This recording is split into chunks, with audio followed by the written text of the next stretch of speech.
Como todos sabem, a maioria das grandes galáxias possui um buraco negro supermassivo em seu centro. No entanto, existem galáxias que possuem não apenas um, mas 2 buracos negros supermassivos simultaneamente. Olá, pessoal! Mas como isso é possível? E como isso comprova algumas hipóteses? Pessoal, bem-vindos ao nosso canal Pipa. Eu sou o Deluca. E vocês entenderão tudo isso assistindo a esse vídeo de hoje. Então, bora começar o nosso conteúdo.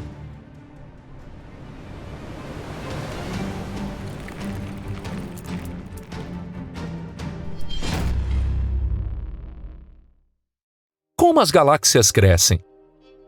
Por que existem galáxias grandes e pequenas? Para responder claramente a essa questão, precisamos primeiro entender como as galáxias se formam. Atualmente, os cientistas têm vários modelos de formação de galáxias. As diferenças entre os modelos se devem principalmente às diferentes visões sobre o papel da matéria escura e dos buracos negros supermassivos, mas também há pontos em comum. As galáxias se formaram a partir de enormes nuvens de gás interestelar e poeira. Essas nuvens têm algumas semelhanças com os modernos berçários de estrelas, como os famosos pilares da criação, mas são incomparavelmente maiores. No centro dessas nuvens, formaram-se buracos negros supermassivos. Acredita-se que esses objetos celestes de massa extraordinária nasceram do colapso de enormes nuvens de matéria. As galáxias não são sistemas estáticos e não permanecem eternamente fixas em sua forma original. Como planetas e estrelas, as galáxias são ligadas umas às outras pela gravidade, mas, diferentemente deles, não são corpos celestes isolados. As galáxias podem mudar de forma por meio de interações. As ondas percorrem o disco galáctico, formando espirais e outras estruturas, às vezes muito complexas. Durante esse processo, galáxias maiores podem absorver galáxias menores, envolvendo-as em si mesmas. Por exemplo, a estrutura chamada Anel de Monoceros na Via Láctea é o remanescente de uma pequena galáxia que foi absorvida pelo nosso sistema. Geralmente considera-se que galáxias pequenas não têm buracos negros supermassivos, ou se têm, são buracos bem pequenos. Quando uma galáxia pequena é absorvida, com o tempo a maioria de suas estrelas é completamente incorporada à estrutura da galáxia absorvedora, e seu núcleo se torna um aglomerado estelar. Os cientistas não têm dúvida de que essa ideia está correta, pois exemplos desses aglomerados são observados na nossa Via Láctea. No entanto, as galáxias não crescem apenas através da absorção de galáxias pequenas por galáxias grandes. Galáxias grandes também podem se fundir entre si. Por exemplo, a Via Láctea e a galáxia de Andrômeda colidirão em alguns bilhões de anos, formando uma única galáxia maior. Em geral, a estrutura das galáxias grandes é muito mais complexa que a das galáxias anãs, e elas abrigam buracos negros supermassivos em seus centros. Mas o que exatamente acontece com esses buracos negros? Os cientistas acreditam que quando 2 galáxias se fundem, seus buracos negros supermassivos também devem se fundir. O estágio anterior à fusão é conhecido como sistema binário de buracos negros, onde um buraco negro supermassivo orbita ao redor do outro. Embora muitas galáxias prestes a se fundir ou que acabaram de absorver galáxias grandes vizinhas tenham sido descobertas, até recentemente nenhum exemplo do sistema binário de buracos negros havia sido encontrado. Os cientistas procuraram exemplos do sistema binário de buracos negros supermassivos em toda a parte, incluindo nossa própria galáxia. Embora existam vários buracos negros no núcleo da Via Láctea, além do buraco negro supermassivo conhecido como Sagitário A, não há outro de massa comparável ou próximo disso. O que existem são buracos negros de massa estelar normais formados no próprio local. No centro da galáxia, a densidade estelar é muito alta, com frequentes ocorrências de formação estelar explosiva. Isso significa que estrelas massivas, brilhantes e de vida curta estão nascendo. São precisamente essas estrelas que, ao se esgotarem, explodem como supernovas e se tornam buracos negros.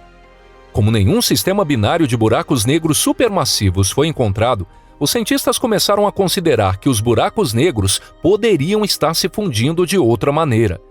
Por exemplo, foi proposta a teoria de que buracos negros supermassivos excedentes poderiam ser ejetados durante a absorção. Neste caso, deveríamos encontrar buracos negros supermassivos errantes no espaço. Embora, por definição, os próprios buracos negros não emitam nada, todos eles têm constantemente material caindo em si, criando discos de acreção brilhantes. Considerando a enorme massa e o intenso campo magnético dos buracos negros supermassivos, eles deveriam ser muito brilhantes e visíveis, mesmo a dezenas ou centenas de milhões de anos-luz de distância. No entanto, até agora, nenhum corpo celeste foi descoberto que possa ser 100% confirmado como um desses buracos negros supermassivos errantes. Além disso, a falta de grandes galáxias próximas à Terra e a dificuldade inerente em observar galáxias distantes compliquem a situação. Felizmente, conhecemos métodos para a observação indireta. Como se sabe, quando buracos negros se fundem, eles emitem ondas gravitacionais, que são distorções no espaço que se propagam à velocidade da luz. Quando dois buracos negros supermassivos se fundem, eles geram ondas gravitacionais tão poderosas que podem ser detectadas a centenas de milhões de parsecs de distância.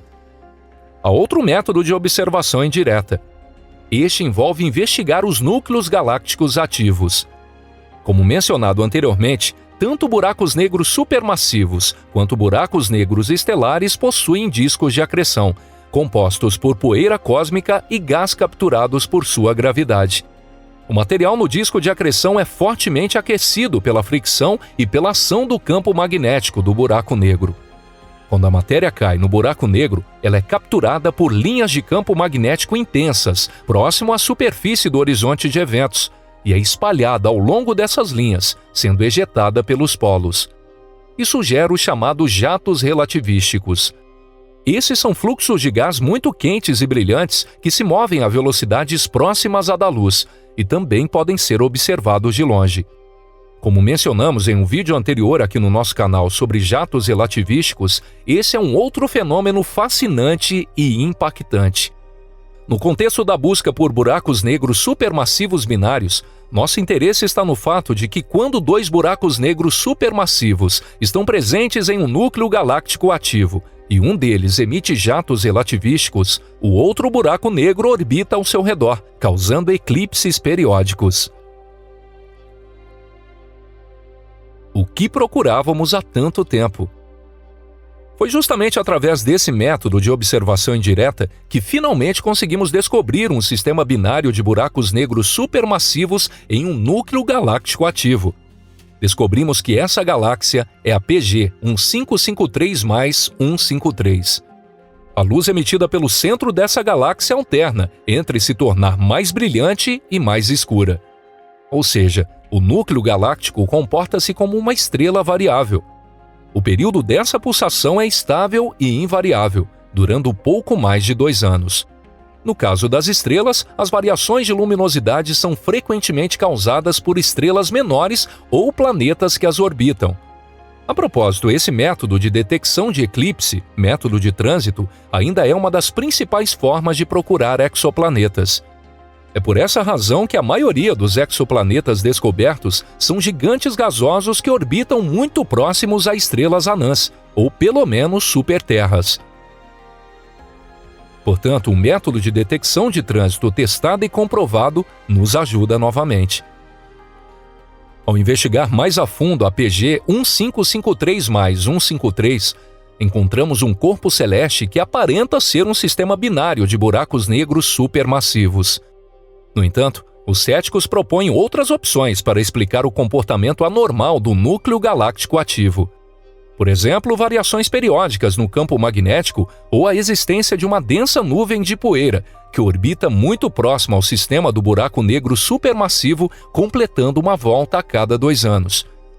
Para encerrar esse debate, os cientistas tentaram modelar especificamente como um sistema binário de buracos negros supermassivos coletaria gás. Isso porque, se a estrela companheira do buraco negro supermassivo ativo, que também é um buraco negro supermassivo, embora menor, está bloqueando os jatos de raio-x de nossa visão, isso significa que um fluxo enorme de matéria está indo diretamente para o buraco negro companheiro. E essa é a razão pela qual o núcleo galáctico ativo não desaparece durante os períodos de eclipse, apenas escurece. Quando parte da matéria cai no disco de acreção do buraco negro companheiro, ele temporariamente se torna mais brilhante. Durante o processo de modelagem, descobriu-se que quando tal bloqueio ocorre na órbita ao redor do buraco negro supermassivo companheiro, forma-se um aglomerado denso de gás, que eventualmente passa a orbitar ambos os buracos negros. Nesse caso, enquanto o buraco negro supermassivo companheiro leva cerca de 2 anos para orbitar o buraco negro maior, o aglomerado de gás leva de 10 a 20 anos para completar uma órbita ao redor dos 2 buracos negros.